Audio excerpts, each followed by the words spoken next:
আসসালামু আলাইকুম। অনেকেই প্রশ্ন করতেছ রিলিজ স্লিপ কবে থেকে শুরু হচ্ছে? আবার অনেকেই প্রশ্ন করা হচ্ছে ২৮ তারিখ রিলিজ স্লিপটা হচ্ছে কি না? এখানে আমি বলে রাখি ২৮ তারিখ রিলিজ স্লিপ হচ্ছে না। তবে এর আগে আমরা শুনেছিলাম ৩ তারিখ হয়তো রিলিজ স্লিপটা হবে। তবে এই ২ টা কথার মাঝখানে একটাও ১০০% শিওর না।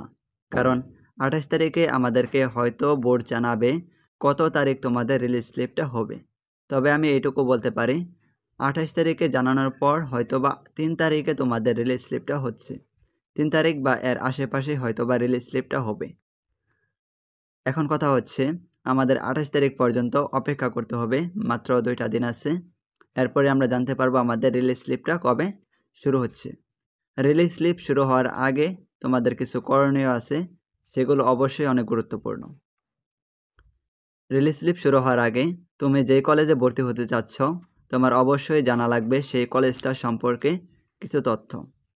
ওই কলেজটা কি সরকারি না বেসরকারি, ওটা উচ্চমানের নাকি নিম্নমানের কলেজ, এটা অবশ্যই তোমাকে জানা লাগবে। কারণ তুমি যে পরীক্ষাটা দিয়েছিলে, এর আগে যেটা পরীক্ষাটা দিয়েছিলে সেখানে তুমি হয়তোবা ভালো রেজাল্ট করেছিলে, তারপরেও তোমার চান্স হয় নাই। হয়তোবা তুমি একটু খারাপ রেজাল্ট আসছিল যার জন্য তোমার চান্স হয় নাই।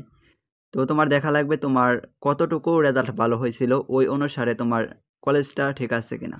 অর্থাৎ তোমার যদি কলেজ ভালো নিতে চাও তাহলে তোমার রেজাল্টটা অবশ্যই ভালো থাকা লাগবে।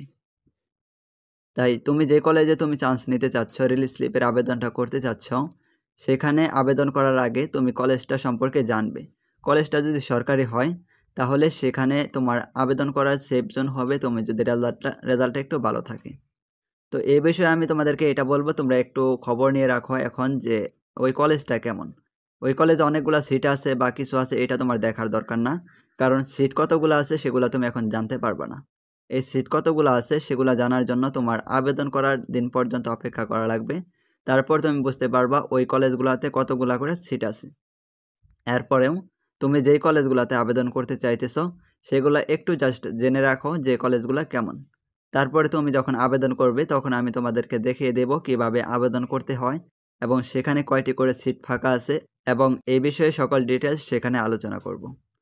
তো যাই হোক, তোমরা আশা করি কয়েকদিন অপেক্ষা করবে এবং রিলিজ স্লিপের জন্য প্রস্তুতি নাও কোন কলেজটাতে তুমি ভর্তি হতে ইচ্ছুক। তো যারা রিলিজ স্লিপে আবেদন করবে তারা আমাদের চ্যানেলটি সাবস্ক্রাইব করে রাখতে পারো।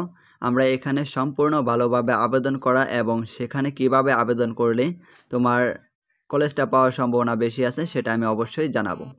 সবাইকে অসংখ্য ধন্যবাদ সম্পূর্ণ ভিডিওটি দেখার জন্য।